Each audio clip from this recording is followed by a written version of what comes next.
Diego, gracias por el tiempo de contestarme. ¿Cómo estás? Buenas tardes.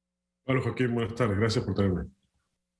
Oye, Diego, me estoy leyendo. Bueno, primero hice un ejercicio, porque yo debo confesarte que como método de lectura empiezo siempre por el índice al final, ¿sí?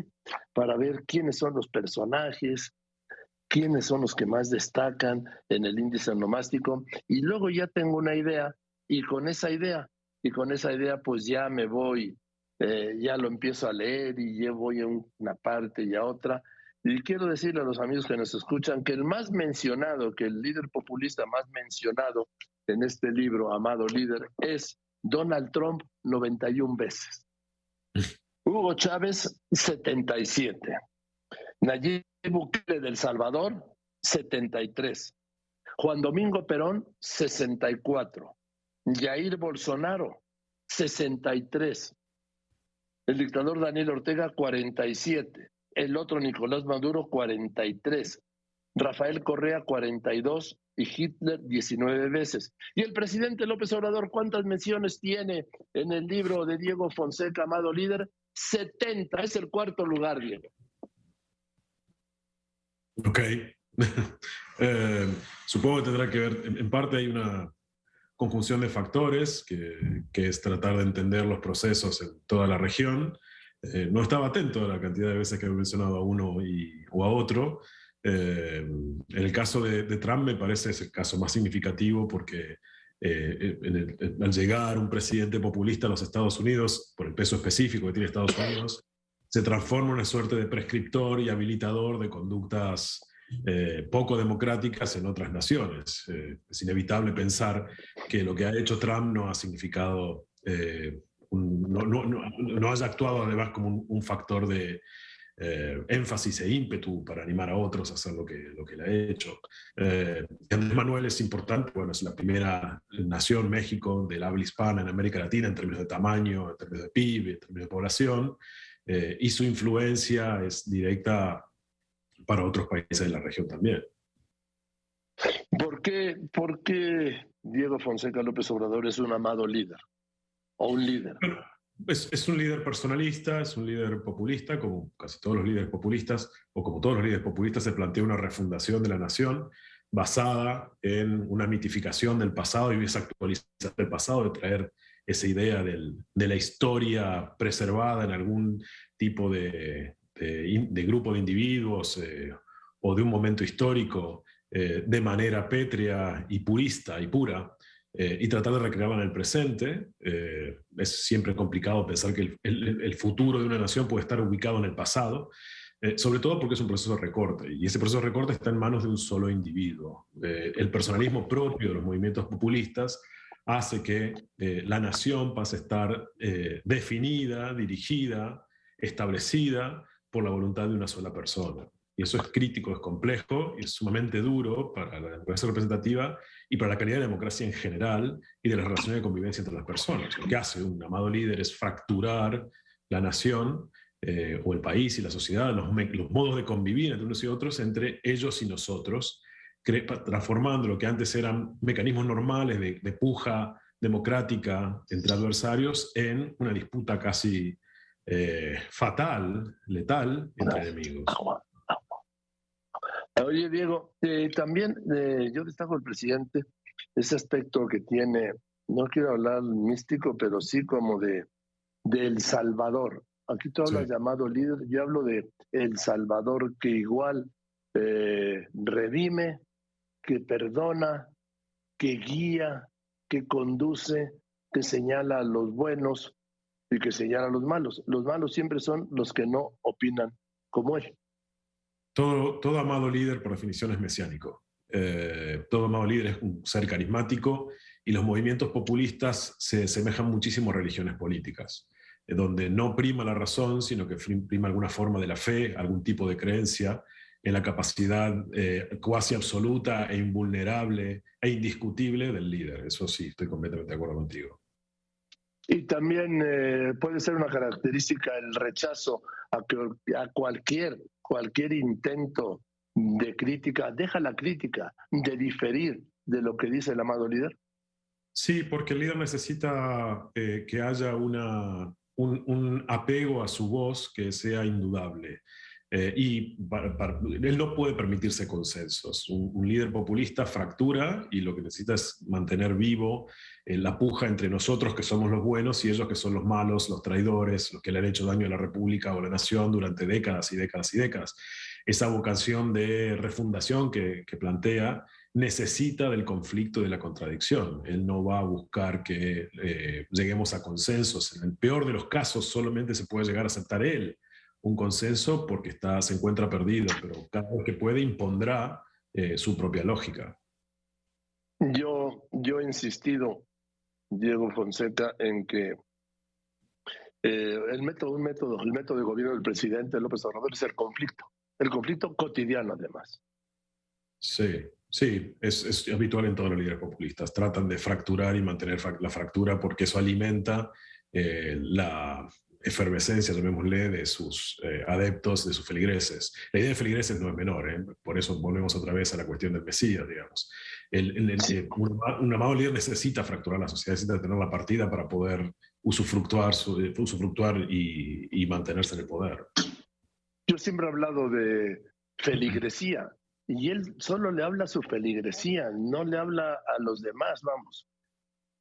Bueno, necesita sí o sí tratar de mantener unido a su propio grupo. En el momento en que existan dudas sobre sus capacidades, la potencia, el poder del amado líder se resquebraja.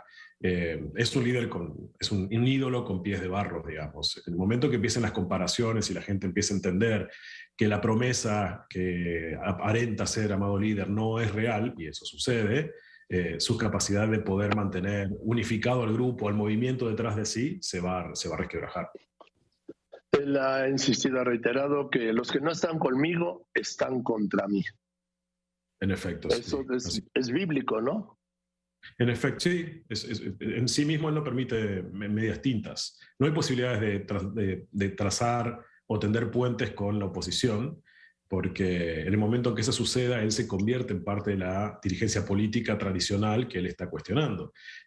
Todo amado líder se presenta a sí mismo como un outsider, como un hombre que no pertenece a la tradición política, a la tradición, al sistema de partidos, aun cuando, pues, en muchos casos, y eso sucede en toda América Latina, haya pertenecido o pertenezca al sistema de partido. Andrés Manuel viene del PRI, fue formado en la escuela priista. Se separa del PRI para irse al PRD, pero cuando ve que las estructuras terminan por abrazarlo, por impedirle ser quien quiere ser él, que es básicamente digitar lo que él pretende en política, se suelta, se sale y empieza a transitar casi otra vez por recurrir al bíblico, empieza a transitar por el desierto desde el 2006, caminando durante el éxodo mexicano, digamos, pueblo por pueblo para construir un movimiento a su medida. Y otro de los aspectos del presidente López Obrador, ahí sí te lo debo decir, casi como un reconocimiento, la terquedad, no la necedad, la terquedad en obtener lo que él dice. Que vamos a subir estos planes, estos proyectos, estas pensiones, y va y lo sube. Sí, porque en sí no hay proyecto, insisto, de consenso con los demás. Ellos creen, los líderes populistas creen que están allí tocados por una vara mágica o divina para definir los nuevos términos de lo que debe ser la nación. López Obrador llama a la cuarta transformación a su propio gobierno antes mismo de haber demostrado nada. No espere el juicio de la historia. Él ya ha decidido que él es uno de los 4 grandes líderes de México. Hay que ser, sí, mesiánico para creer eso antes de que la historia misma te juzgue. Pero sí va a empujar todo lo que pueda porque es un movimiento hegemónico, digamos. Él necesita instaurar un nuevo modo de mirar y definir a México. Y siendo hegemónico, no va a permitir que los mecanismos de representación o los mecanismos de control del Estado impidan que él lleve adelante su proyecto. Intentará desarmarlos, desarticularlos y reducir las oposiciones, las múltiples oposiciones sociales, políticas y demás, a un nivel de inexpresión o de marginalidad política significativa para que nunca sean opción de poder. Él tiene un conflicto constante y ha buscado la desaparición en algunos casos con organismos autónomos o independientes o poderes como el judicial. Sí, y va a tratar en algunos casos de subsumirlo. Trump fue un ejemplo de eso.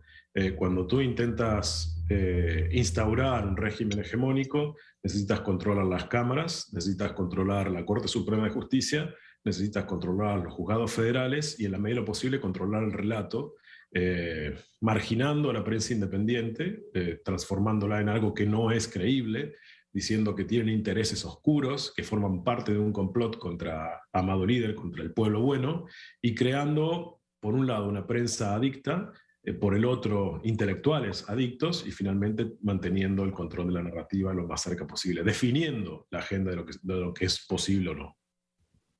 El presidente López Obrador, a diferencia de otros amados líderes, ha dicho que él no tiene la intención de quedarse en el poder y que se irá a su finca, que ya sabes cómo se llama, el 30 de septiembre de 2024. ¿Eso no es una excepción a la regla de los amados líderes? No necesariamente, es posible que lo haga. Amado Líder maneja el poder directamente porque él está a cargo de la presidencia, o maneja el poder indirectamente porque él se pone a un costado, porque las leyes no se lo permiten, o porque no tiene la capacidad política de torcer la ley y llevarla a su lado, colocando delfines en su lugar. Lo intentó, por ejemplo, Correa con Lenín Moreno en Ecuador, hasta que Lenín Moreno se sublevó y lo traicionó.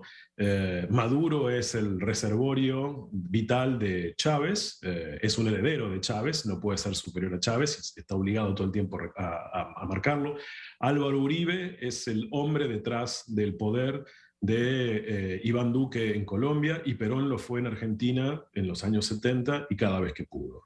Entonces, si Amado Líder no dirige, Amado Líder digita. Y en el caso de Andrés Manuel, intentará que quienes surjan, Sheinbaum, Ebrard o quien fuere, Monreal, el que fuere, lleve adelante su propio proyecto digitando desde detrás de escena.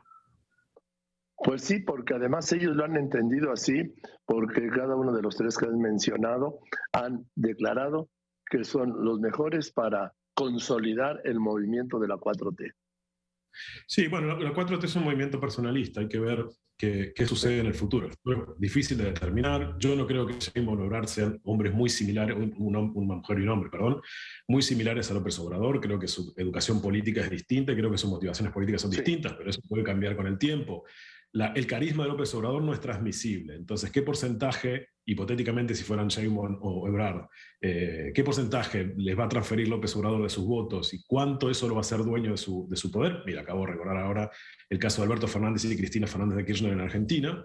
Digo, ¿cuánto de ese poder determinará las capacidades que tengan ellos de poder ser más independientes, convirtiéndose en alguna suerte de Lenín Moreno mexicano, o delfines de Andrés Manuel, convirtiéndose en una suerte de Alberto Fernández mexicanos? Además, yo no tengo claro todavía cómo sin López Obrador puede seguir adelante el movimiento de López Obrador, que ni siquiera es de Morena, no, es de López Obrador. Es complejo porque todo movimiento necesita una articulación política. Perón lo hizo, la historia lo demuestra en este caso, ¿no? Perón lo hizo, creó el Movimiento Nacional Justicialista, que permitía operar en toda la sociedad, agrupando de izquierda a derecha a todos los que quisieran entrar dentro del ambiente, del paraguas del peronismo, pero luego creó el Partido Justicialista, que era el brazo político para competir en las elecciones. Y el movimiento en el cual era el jefe indiscutido, Perón, en el cual era el líder supremo, el Mesías y el apóstol, el movimiento es el que dotaba de política al partido. Andrés Manuel se puede quedar como dueño de Morena, que es un movimiento a su medida, y desde allí digitar cómo pueden llegar a ser los alcances, los límites filosóficos de un gobierno de cualquiera de sus delfines. En fin, pues Diego, muchas gracias por el tiempo, eres muy generoso. Buenas tardes, aquí estoy. Lo que me falta me lo echaré ahora en estos días de Navidad, dosificando, sí, porque ya voy a tomar unas vacaciones y no quisiera en las vacaciones por mi familia estar metido en el tema, pero sí me lo voy a ir dosificando en estos días.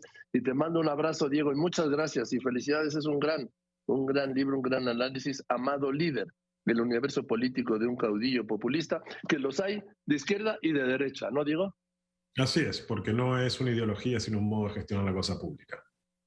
Gracias, Diego. Te mando un abrazo y felices fiestas. Muy bien, igualmente.